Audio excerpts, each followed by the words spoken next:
The Great Lunch and Learn. I'm Alexa Francis House here with the Purchasing Division. And today we're really excited to hear from Bonnie Keith of the Forefront Group.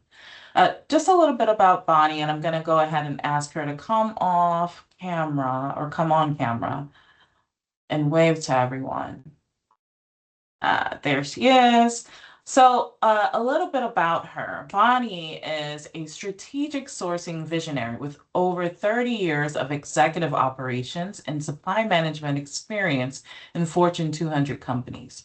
She is a sought after business coach. Bonnie is also the founder of the Forefront Group, a trusted business partner to both large and small companies and the public sector. She's also an adjunct faculty member at the University of Tennessee, where she supports the vested and graduate and executive programs, including being a key faculty member for custom strategic sourcing programs for the United States Air Force. She's also an adjunct faculty at Texas A&M.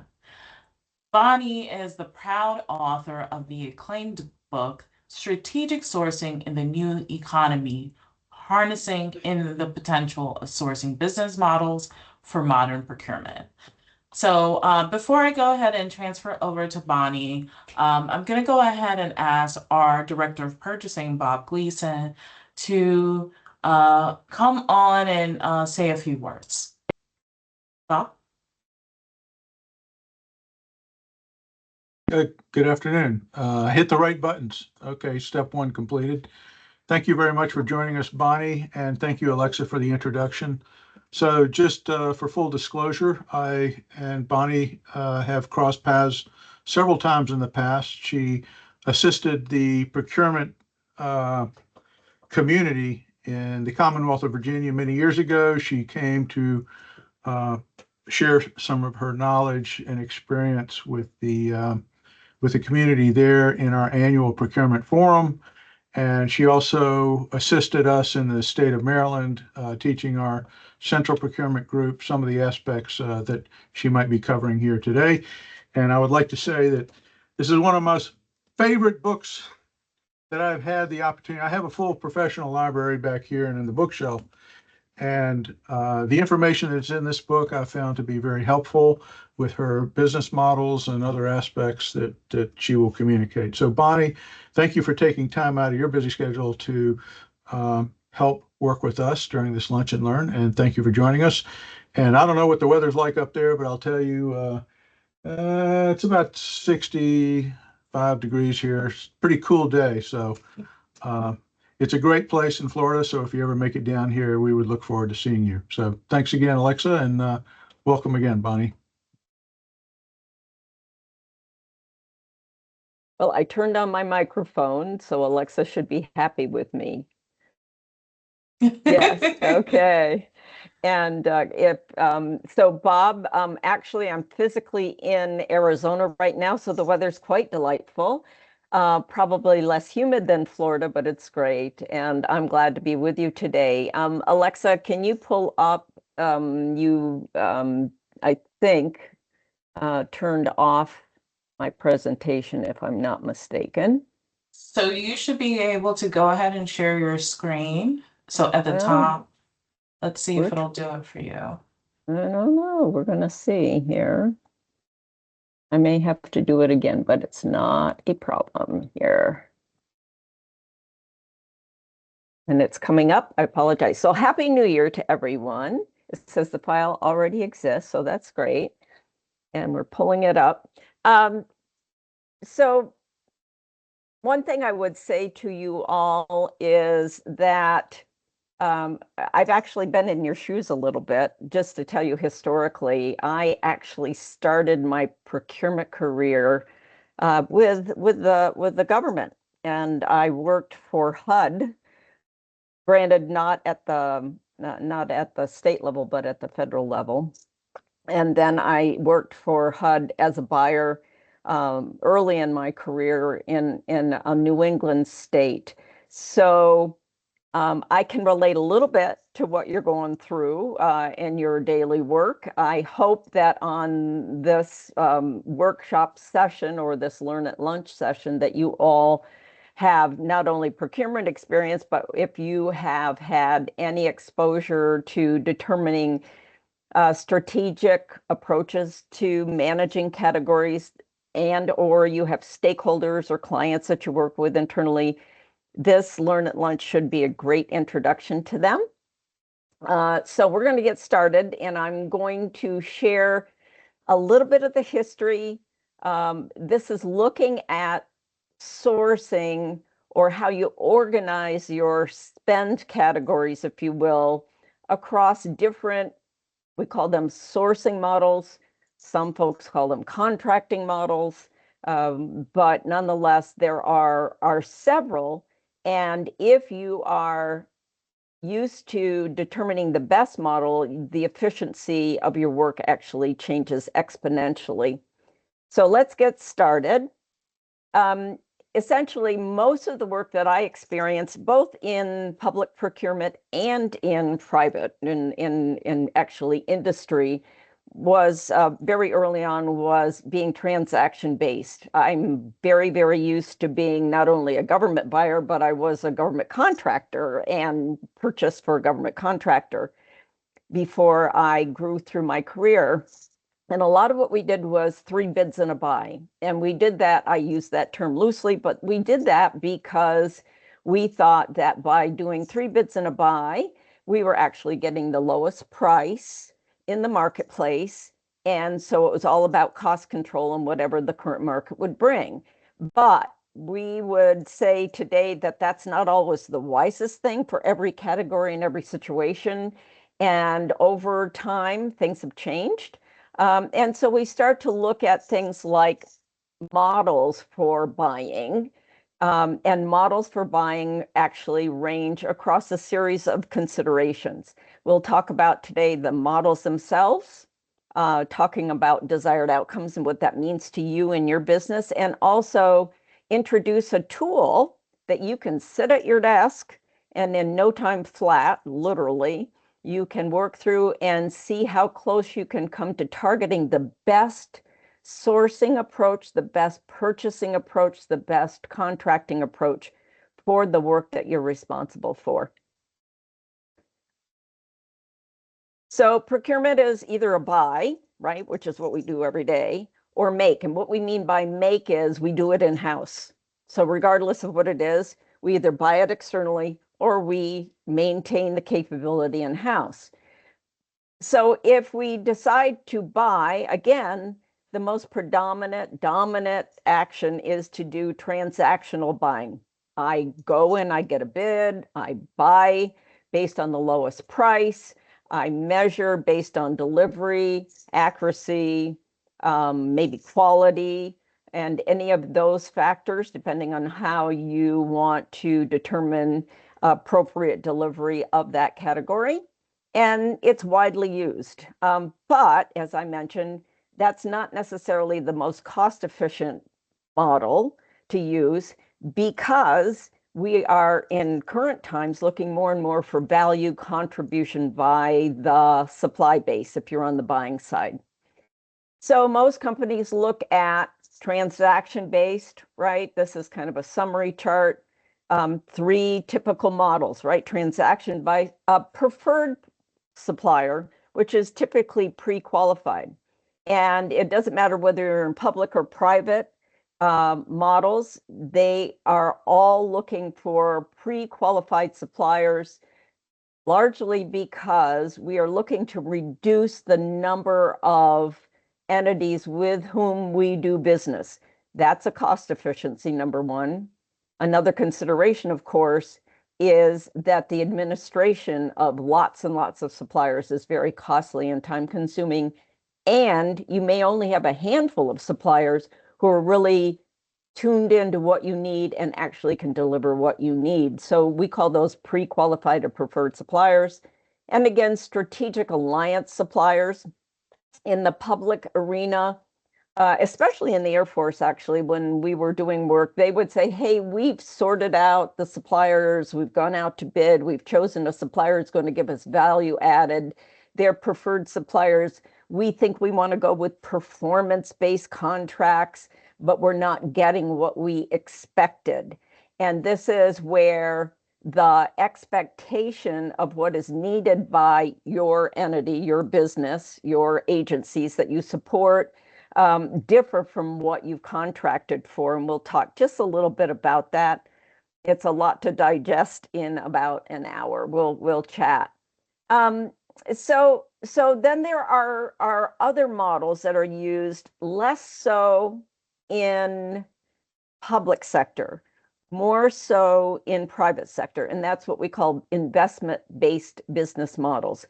And those are models where an organization may take a position in another company, may form a joint venture, might create a subsidiary, might create a shared service, depending on what the category of services is.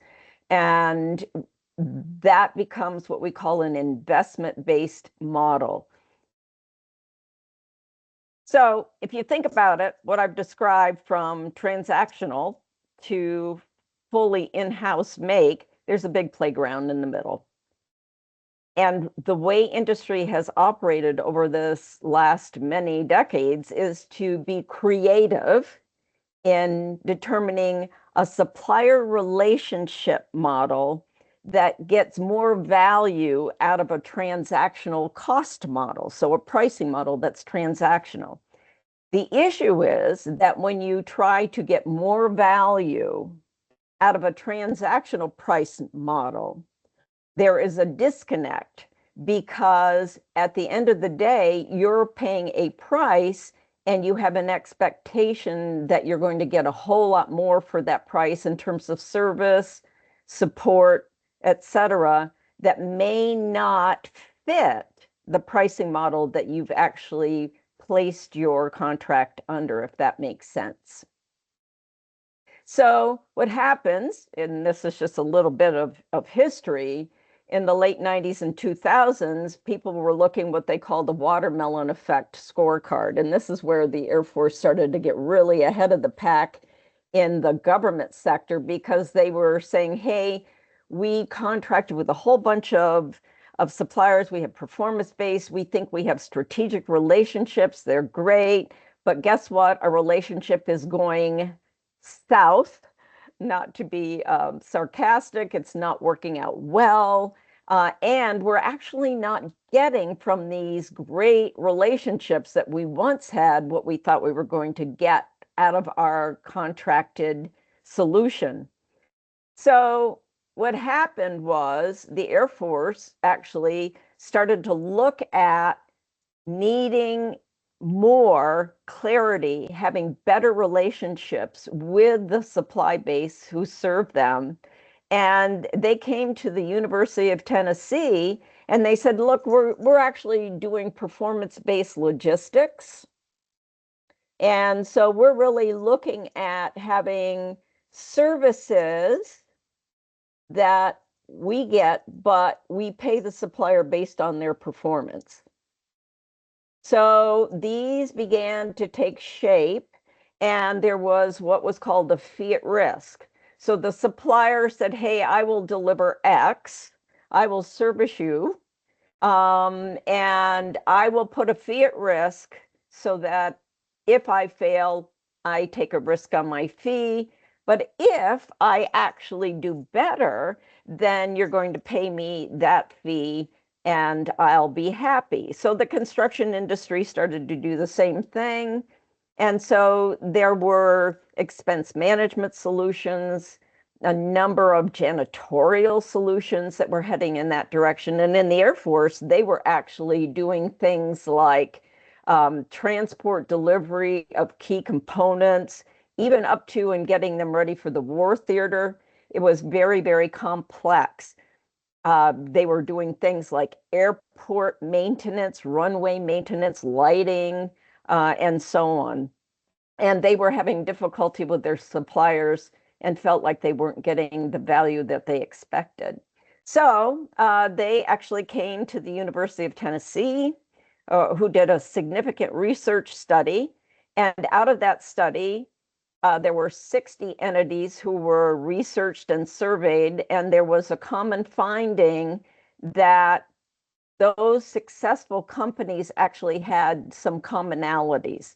Those commonalities were things like they had a vision of what they wanted out of the relationship, even if it was performance-based, that they had an expectation that they both agreed upon, that there was an opportunity for the supplier to grow and actually contribute in the management of getting to the solution. And so it was a highly collaborative situation that occurred, even though the contracts were based on a negotiated competitive offering.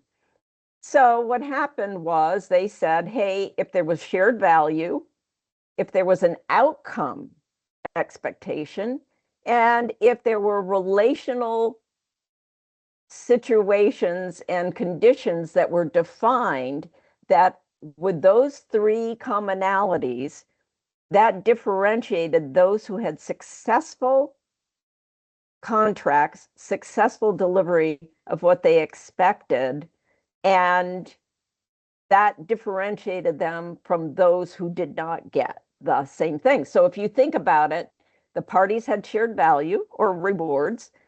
They were outcome driven, which had an economic value, and together they could grow the pie, or they had a what's in it for we behavior. So those who didn't get the best relationships, they did not reach the value that they wanted, and so on.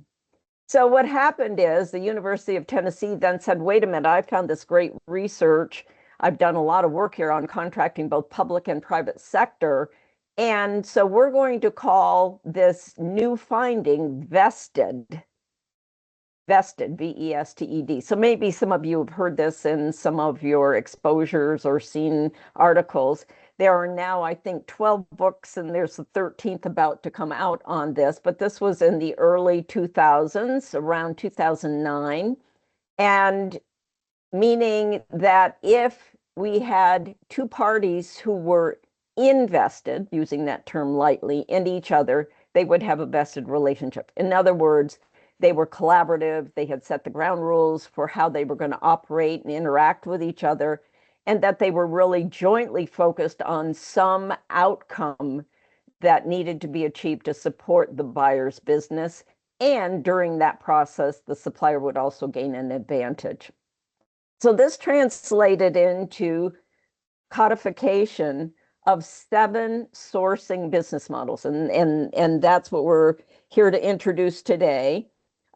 This may be an eye chart because they tend to get busy, but in the sourcing models, if you remember, we said that the most predominant model is a transactional. And if you look at this, the first 2 models are basic model. The second would be approved model. The third would be preferred model, which is what many of your pre-qualified sources are, and then performance-based, then vested, and in the far right of this chart, you see investment, which is the internal make. Remember, from a buy to a make. So buy is where we buy externally, make is when we do it in-house. But the research in the last 20 years plus have shown that there's a whole component of what we are calling hybrid models that include a heavy component of relationship definition. So preferred, performance-based, and vested all have a relationship component embedded in the contracting model. So if you look at this, again, this is a blowout a little bit more. Hopefully you can read this. And when we talk about a basic provider, it means there's a global standard. We kind of don't care where we get it. It's prevalent. I always use the idea of the dollar store or the grocery store, whatever. It doesn't matter. Everybody has a number 2 pencil. Everybody has printer paper. Everybody has some common items. They're global standards. We don't care where we get them. A lot of organizations will put this on e-auction.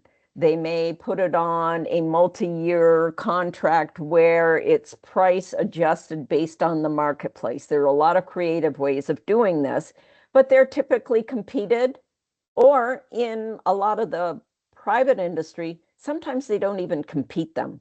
They don't care. They do an evaluation of the level of effort to manage basic items versus using the procurement talent like yourselves in more meaningful value generating and strategic activities. Approved providers are those where you have down selected because they're pre-qualified and you've had some experience with them before, still competing them, still talking about transactional, still talking about putting out a bid. Same thing for a preferred provider. In a preferred provider, you're really looking for value added. So value added can take shape in a lot of different ways. It can be geographic location. It can be in the way they deliver the service or the goods to you. It could be in helping you do training. There are a lot of value components, value chips, if you will, that can be added, but still from a wide variety of suppliers who fit the qualification that you're looking for. But at this point, even though you might competitively bid them, you're looking for value differentiators, number one, when you down select your supplier. And number two, because you're looking at these value added actions, you are also looking to have a different kind of conversation with that supplier on a regular basis. So at this point, you've gone from a kind of a hands-off supplier interaction in the basic and approved provider to starting to get more into a hands-on, meaning that you have to have a different discussion with a supplier who is adding extra value to you. So if in fact you're in a supplier relationship role or supplier relationship management role, depending on what your job titles are and your content of your job, you would start to have a different interaction, more frequent interaction with this supplier than the previous two. Then, of course, many of you are familiar with performance-based. When we talk about performance-based, again, it is a situation where the supplier is inserted into your business activities, into your process. They're actually performing something for you for the execution of your business. And typically, in this case, there could be a fee at risk. But when we talk about the relationship and the value to the supplier, we look at the opportunity for additional benefit if the supplier performs well. That benefit can be described in a number of ways. Again, we're looking for more efficiency. When we actually ask a supplier to come in and do part of our work execution, if you will, our business activities, we're doing that because we expect a higher efficiency level than we can do ourselves. Oftentimes, it's because they have core expertise in a particular area. For example, many organizations did their own janitorial work. Many organizations went ahead and did their own lawn work. They may have done a number of things, but there are whole corporations that have developed over time serious expertise in managing things like janitorial or facilities management. There's still a competitive world out there in this group, but you might decide that you don't want to do facilities management because, again, to keep current with current trends, current technology, current software, current products, and all of the services that can be offered, you don't want to use your level of investment there. Again, you want to use your investment where it's going to create a strategic benefit, in your case, in Broward County. So the relationship here is very, very important because now you've got an insertion of a supplier into your business life. when we look at vested, and I'll stop at vested here, vested is actually taking it a step higher. It is a fully collaborative solution design, joint investment, meaning not necessarily always money, but a joint investment, joint performance evaluation.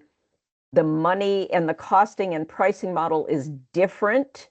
It has 12 different components that you look at when you're building the pricing model. More involved. However, having said that, the output of vested is significantly higher in innovation, is significantly higher in efficiency, and drives a significant increased value generation overall.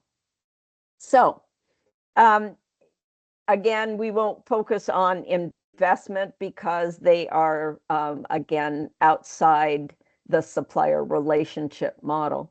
Also, just a quick note, if you are going across these models, you can see them across the top, you will see that the level of maturity of your organization, sometimes it's not the procurement organization, it might be your stakeholders, could create an issue. And so you may have to grow into educating them as well. So the higher you go across this model from make to buy or buy to make, the higher level of maturity you need. The value increases with every step. Another keynote, because I was a master at looking at doing this when I was coming up through my career, you can't pick the things that you like from a preferred model and the things that you like from a performance-based model and put them into a single contract because they conflict.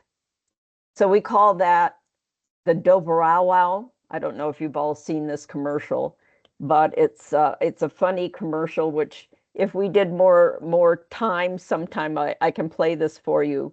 But a couple decides that they both like a certain kind of dog, and so they try to mate a Doberman Pinscher with a Chihuahua, and it doesn't go very well, as you can probably imagine. So think about it in terms of your business, in your work environment. Do people try to do things that really don't fit? Do your stakeholders ask for things that really don't align? And so your challenge would be to get alignment internally so that you can share that aligned position and what you need with your supply base. So sourcing business model is a combination of relationship, attributes, and economic. So you've heard me say these things, that you move through a hands-off relationship to more of a hands-on relationship with the supplier, and the pricing or economic model changes as you go across the continuum. There are 7 models, as we said. There are 28 attributes for consideration. And I'll show you here in a couple of slides that we actually have a tool that, again, you can have at your desk and you can play with to see how you would evaluate which model works best for your category. So the mapping tool, 28 characteristics or attributes, which include such things, by the way, as sustainability and environmental sustainability as well, which are key components, especially in public procurement today. There's the book that, thank you, Bob, you famously threw up and showed.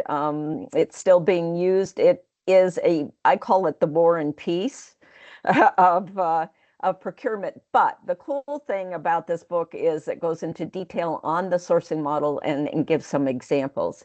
So you can have a very, very involved situation where the book itself would actually provide you some step-by-step functions on how to work through the details of a category. Vested, just to give it a big plug, very, very successful. generates the most value. It's highly integrated, outcome-based. It has mutual advantage by working together in an integrated way, and the commercial incentives provide benefit to both parties. So I'm not going to go through these with you, but you will have access to these. And in chapter 9 of the book that Bob just showed you, and he has access to it, and certainly I can even send you these things if you're interested, is a breakdown by model. So if you look at the far left, it talks about the relationship, right? Simple transaction, supplier, provider, approved, preferred. Then outcome-based is performance-based. And then vested outsourcing. And of course, the equity, which is the make model as well. So I just stuck these in this program so that it would serve as a quick reference. If you remember, I said you need to know what is desired, right? All of those organizations, the US Air Force, public organizations, the one thing that they missed is that they didn't have a common definition of what they desired from the category of service or product that they were buying. So if you don't know where you're going, then you won't get there, clearly. And this tends to be something that you do pre-strategic sourcing. So you need to carefully plan, and you need to have an objective that you want out of the category. Now, certainly, do you care about a number 2 pencil? Probably not.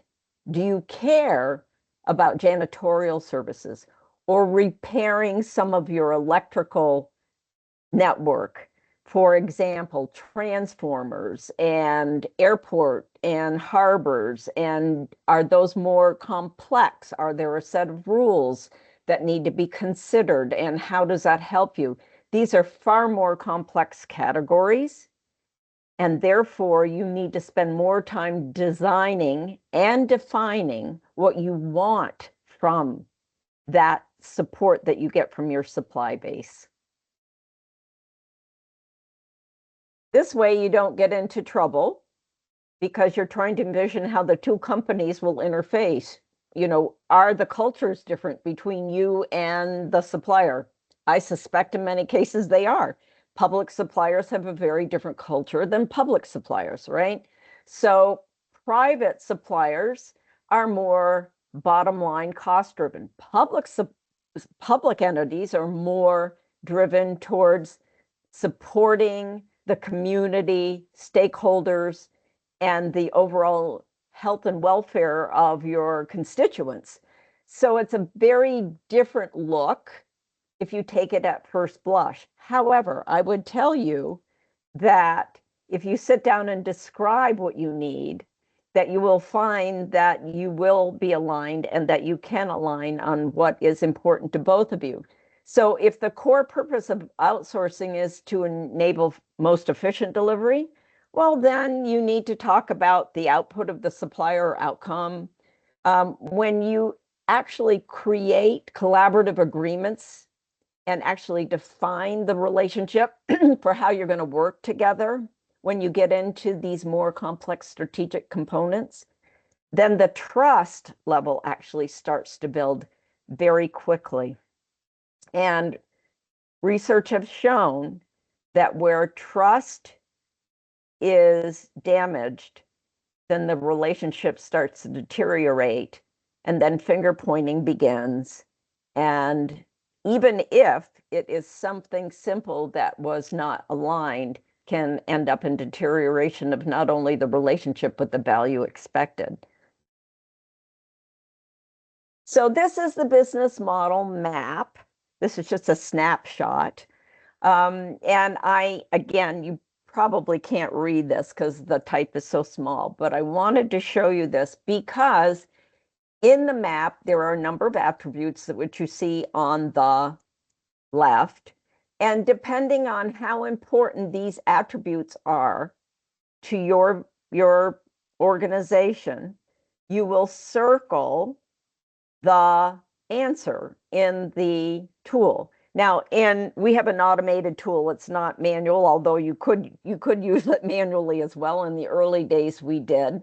But we have an electronic tool that'll actually help you determine what is the best model, and it'll actually calculate for you. So let me give you a couple of examples before we go into some questions. Rocky Flats was where the nuclear testing was occurring, and they had a significant issue where they wanted to clean up the Rocky Flats. You may not be familiar with this, but it was out in Nevada, and it was very, very damaging, high radioactive cleanup, a very big deal. This was a service that the US government wanted from the supply base. So actually, the team used the map and they answered the questions between how they felt, what they needed as an outcome of the cleanup. And they started to look at this. And as you can see, many of the answers fell into the relational category. So you'll see a little black arrow at the top. And it was decided, frankly, that even though it was similar between performance-based, which might have been a more normal, comfortable thing for the government to use because they were used to performance-based contracts, they decided to make this a relational contract and they made it vested. So they mapped the attributes and it took them to a vested contracting or sourcing model development. As a result, the work was done in much less cost, clean environment in half the time, and it was significant. So that just gives you an idea of how, at a very high level here, how the tool led them to a model that said, okay, let's walk through this model and develop a solution, a contract, and it gained great efficiency and great cost benefit to a very significant level of effort in terms of service. Here's another one just to show you another quick example, payroll services. You know, there was a business need to outsource payroll. And so was that such a strategic entity? No, it was probably more efficiency. But they started to describe what they wanted out of payroll. What did they need? They wanted accounting and statements and paychecks and so on, but they didn't want time card management or vacation tracking and payroll files and so on, human resource services. So they went ahead and did the mapping, and they find that, gee, I think that a preferred provider relationship would make more sense. Again, remember, preferred provider is the beginning of the relationship shift from hands-off with your supplier to more hands-on, meaning more interface with your supplier. And as you move across preferred, performance-based, and vested, the level of interaction also increases. So they chose a preferred provider model. So I zoomed through this very fast. I know you have questions. So may I ask someone to go through, I think, Alexa, you were going to collect the questions and to see if I could answer some of these questions for folks. Absolutely. Thank you, Bonnie, for your amazing presentation. Once again, guys, if you have any burning questions about anything that you heard, saw, please feel free to go ahead and type those in the chat. And I also just dropped the link to that Dobrowawa video you were talking about earlier. Did you If you found guys it, want to right? go ahead It's and great. take a look at that. It was really funny. It's funny. It is funny. Yeah. So the question that I see here is, can you give examples of where a high value operating model here has been used in the public sector, how it played out, and friction points encountered? Well, so one obviously was Rocky Flats. The Minnesota bridge that collapsed also used a vested model. They came in half of the estimated budget in half the time as well because of the relationship. At the state level, we have some vested relationships. I'm using vested because that's a fully collaborative model. That's the most advanced interactive model. And when I say advanced, there's the most interaction of solution development between the supplier and the buyer. The state of Tennessee actually outsourced its facilities management, janitorial services, and they actually did a relational contract as a solution for that entity. We also have examples where there have been not just janitorial, but supply issues. We have examples actually in Canada. And when I think of Canada, you might say, yeah, but that's another country. Interestingly enough, Canada's procurement approach in the public sector is 99% a mirror of the US. There may be a couple of exceptions. Certainly, Bob, I believe, is familiar with some of those. And in Canada, they actually outsource services for their physicians in Victoria, British Columbia, and they use a vested model. It started out as a performance-based model, still relational model, and moved into a vested model. In terms of, I think the Commonwealth of Virginia, certainly Bob Gleason and I have talked about this. It was probably, even though it was a number of years ago, the bus transport systems was very much leaning towards what we would have called a preferred provider to maybe performance-based provider as it matured, using a lot of the relational contracting structures. There are folks who are using it in IT services. So just a wide variety of services is generally where these relational contracts start to take shape. And they're high value, clearly.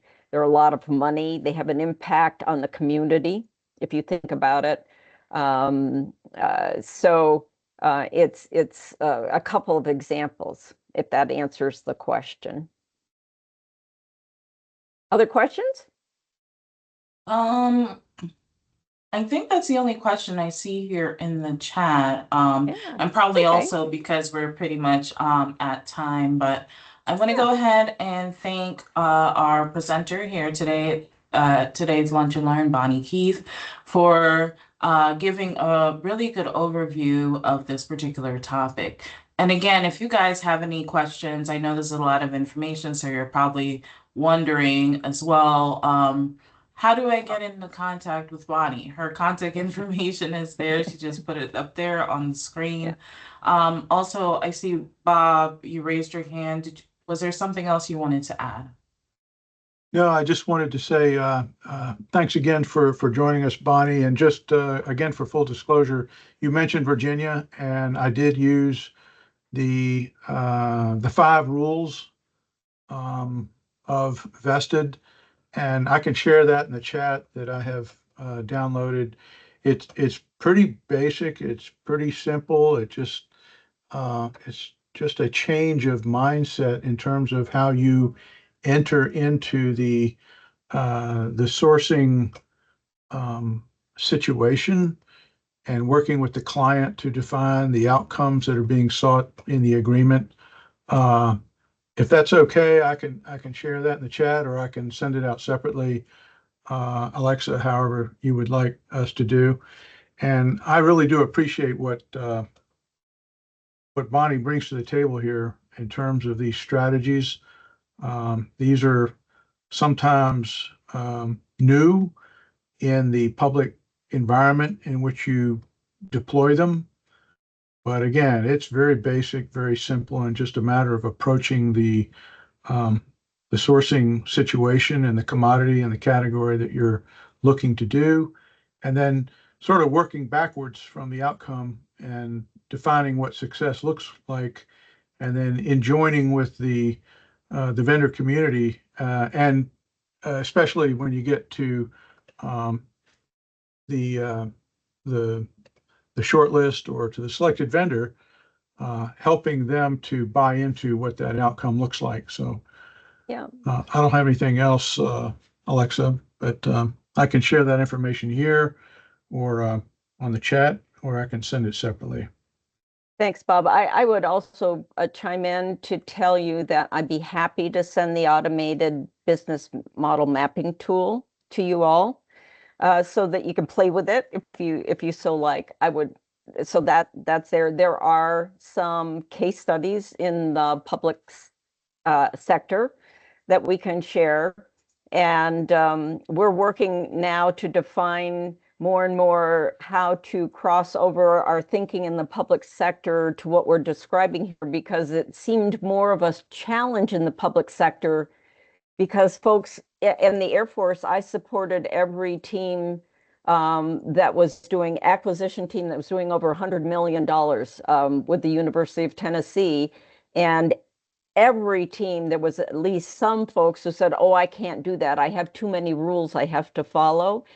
And I think it is, I've been both. I've been on both sides, right? I've been in public and in private. I've been a buyer, and I've been a chief executive officer. And it is a matter of constructing, to your point, Bob, how you think about things. It's not impossible. Yes, there's rules, but they are not intended to prevent you from doing a wise and effective approach to how you may make your procurement decisions.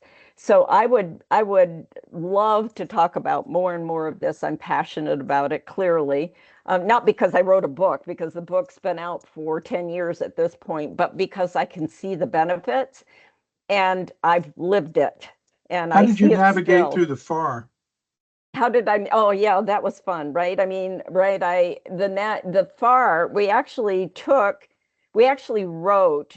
So you all will know this. We actually took the 5 rules that you're describing, which is the collaboration, how you structure the program, and we wrote the Department of Defense Acquisition University content and worded how they would construct contracts so that it met the FAR and described how it supported the FAR as opposed to putting the FAR up as the preventer. And we did that. The Defense Acquisition University is using a form today of how you would contract in a relational contract. So more and more activity has occurred since that case. But the FAR If you is could share a that, challenge. if you could share that document that the feds were able to be accepting of, uh, that could help because, back to processes and rules, we've got rules to manage our rules and processes to manage our processes. So anything that deviates from the process or the rule becomes a hill to climb, internally with stakeholders and so forth. So Well, it, and a lot of it is the way we interpret them. That's what we found, and even talking with these teams, it's the way they define them within the team itself and within the entity itself. If we went from one Air Force base to the next, or one state government to the next, it's the way they were interpreted, not the way they were written. That and I was would qualify always that the only to challenge. say it's the way the lawyers interpret it. Well, that's true. Yeah. Relational contracting is a formal law study now, which is helping significantly. I don't know how it's helping in the public sector, but there is a whole groundswell of focus now in the public sector. So I hope to add more to the public sector in these upcoming months and so that we actually have more successes in the public sector, because I think it is there is a high need for efficiency. That's just my interpretation. I was in the public sector, and I've been in the private sector, and I've seen it, like I said, from both sides. So I would be happy to answer any questions. If you guys want to anybody wants to drop me a question, that'd be great. and I will look for some things to send to you and share. So I thank you all for listening to my voice all this time. Thank you, Bonnie, and thank you, Bob, for the questions. As we said before, Bonnie's contact information is there on the screen. If you have any questions, I know you're probably still processing the information, which is great. But if you have any questions that pop up, please feel free to contact her. And then Bonnie, we're gonna ask if you could, if there are any like information that you could share with us. I think you mentioned that you would. We will also send that out with a link to today's Lunch and Learn. So if there are any other people who are not able to attend today's session, feel free to go ahead and share the link with them and have them go ahead and watch. Especially your stakeholders, especially your customers, if you're on the procurement side, because sometimes they're part of the misalignment issue, clearly. Great. Thanks, Alexa. Thank you, Bonnie. And thank you All right. guys for attending today's Lunch and Learn. Have a great day. Bye-bye. Bye-bye.